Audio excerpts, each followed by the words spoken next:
Carlos Nelson with CascadeMediaGroup, and tonight we've got one of my, I'd like to think colleagues to a certain extent, as I always tell this man, I'm not a journalist or any of that. I just do what I do. But Mr. Eric Wesson, and I think that he has really helped our community in a way from a publishing standpoint and covering important issues that affect our community in a very dignified way, a very intelligent way. And I'm happy to welcome him on the show tonight. Welcome, Mr. Wesson.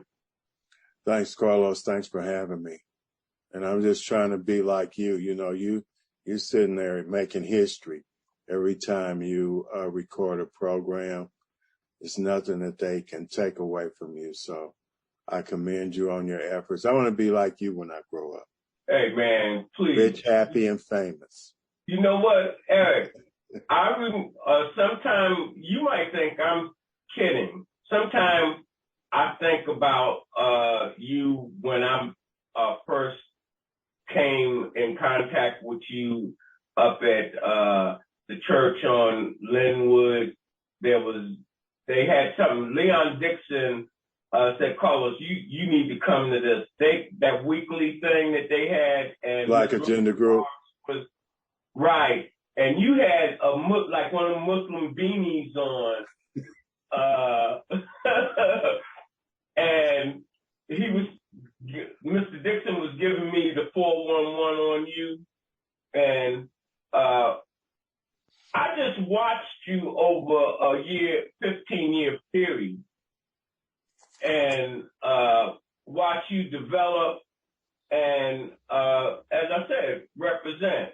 So tonight, what I want to just do, like the rappers, I want to do freestyle. We just chop it up about different things. But first of all, I would like to ask you, what state do you see the Black community in Kansas City right now? And I'm talking about overall politically, economically, opportunity. Give my viewership your opinion. I think to a great degree we're in dire straits. I think that we lack, and I don't like saying this, but I'll say it because that's what most people relate to. I think that we lack the vision of one leader. And, you know, during the King era, he was the leader. So we don't have that, and that allows and makes us to be so fragmented. And when we get fragmented like that, then that allows people outside of our community that don't look like us or have melanin in their skin tone, that allows them the opportunity to pick our leaders because we don't. So I think in a lot of areas economically, you know, I often say this, 18th and Vine is basically 3 blocks. And in 40 years, we haven't been able to have 3 blocks developed. And I'm talking from Woodland to Highland, Highland to Vine, and Vine to Paseo. That's 3 blocks. And we can't get 3 blocks developed. So one thing is there's a lack of leadership. And it's like, you know, Black people in Kansas City, and I'll say it like this. They seem docile. You know, if something happens to somebody else outside our community, we get fired up. We run down there. We have demonstrations. We boycott. We have sit-ins on the plaza.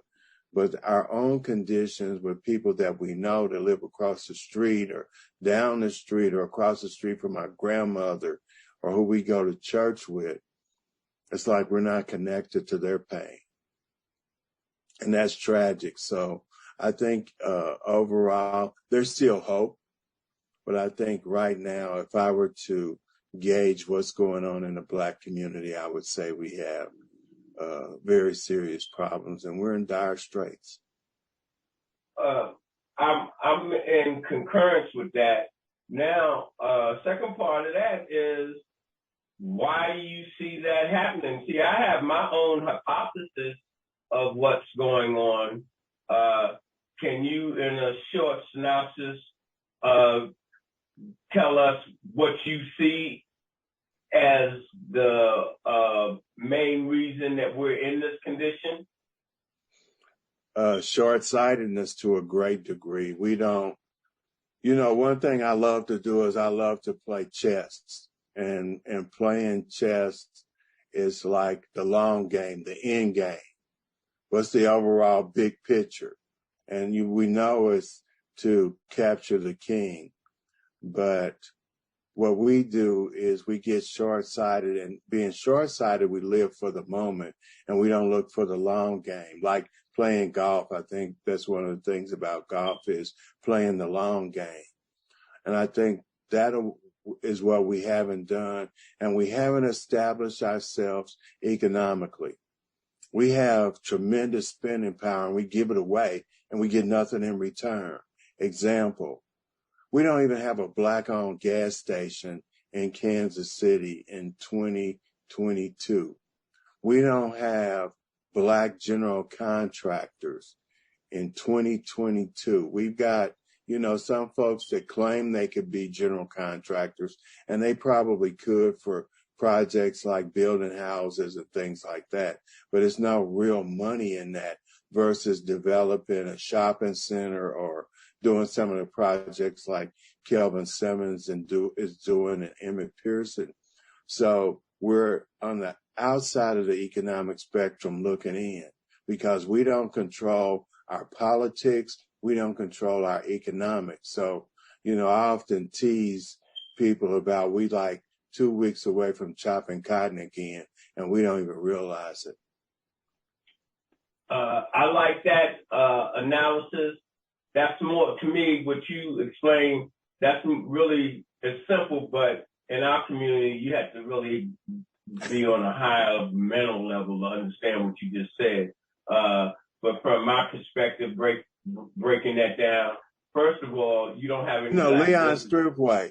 We let Leon's go out of business.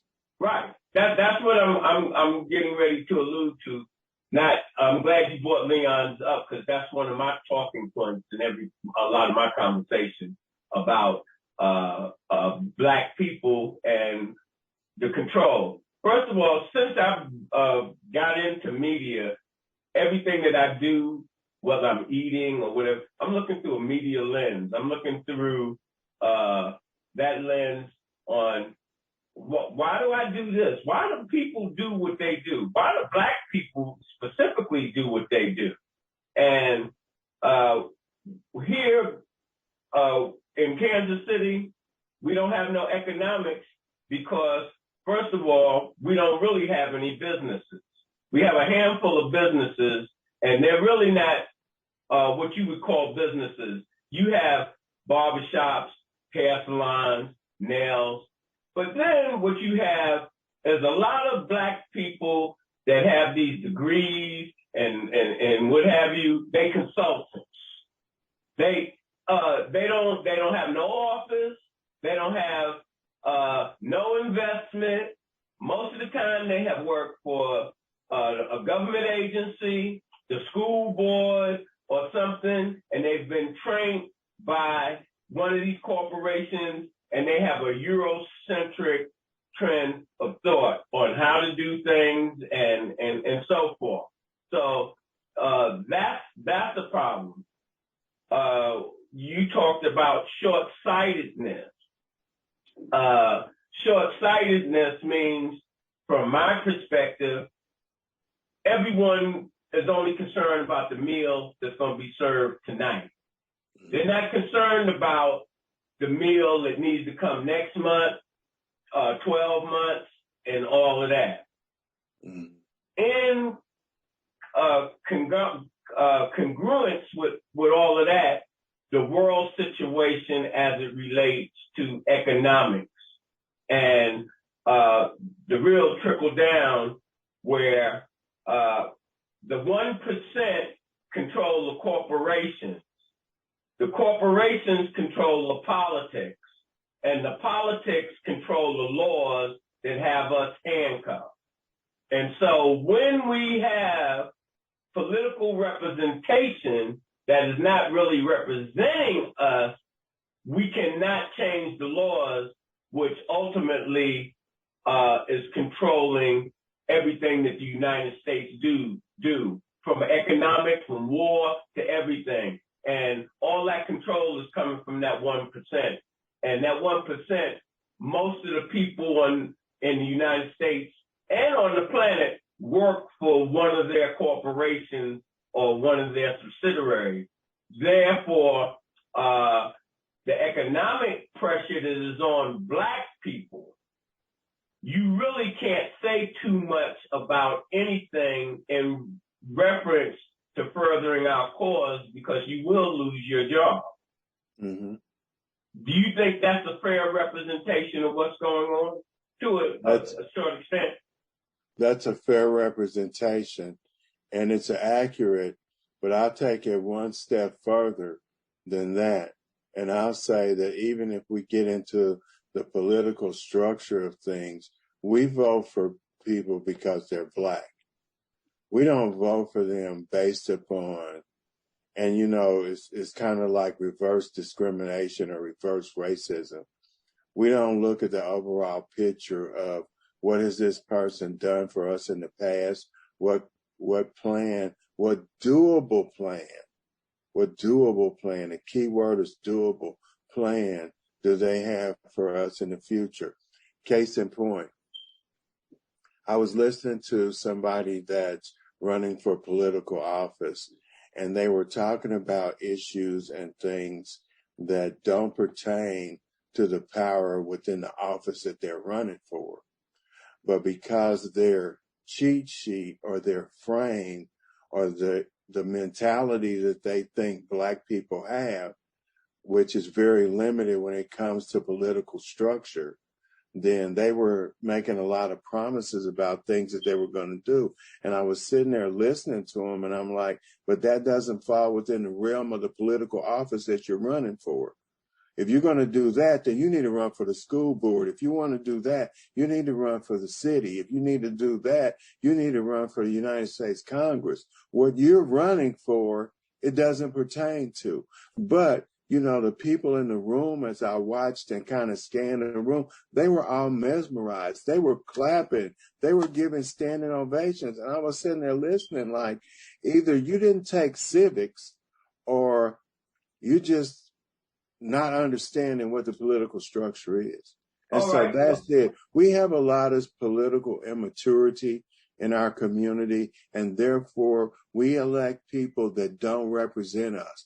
And we have people, and I say this all the time, so this is nothing new. We have people that wake up one morning while they're washing their face and brushing their teeth, and they say, you know what, I think I'll run for a political office. They run out there, run a campaign, and because we like them, or our mothers like them, or our grandmothers or somebody in church, we vote for them and put them in office, and we get nothing in return.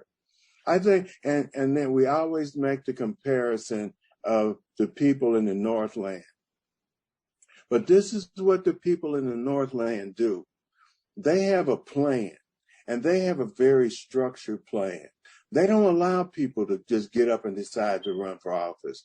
They send them through a process, and it's a long game. Quick example. Up north, if you run, first of all, the first thing they do is they put you on PIAC. Then when they put you on PIAC and you see how to move the money around, then they give you an agenda. So you run for office and you win, and you carry out that agenda. Several years, I guess it was probably about 10 years ago, Scott Wagner, who represented one of the districts up north, and the Star blasted them and said, oh my goodness, they're putting infrastructure out here in no man's land. There's nothing out here. They're putting sewers and sidewalks in and curbs and roads, and it's out in the middle of no man's land. It's just a total waste of taxpayer money. So what happened? 8 years after that, they gave the community a soccer park. All of that development that they were doing that everybody thought was senseless and a waste of money, it was a part of the long plan. So now all of that sidewalks, curbs, sewers, roads, all that stuff they built now connects to the soccer stadium. So when they came in with the soccer stadium, there was nothing anybody could say about it because they had already laid the foundation. How did they lay the foundation? Because they planned for it for 10 years before they actually implemented it. By the time they implemented it, it was smooth sailing. It took us 12 years to reopen the Linwood Shopping Center. 12 years. From the time it closed and tanked till Don Maxwell got with Sly James and the city manager, Troy Schulte, and redid it. 12 years.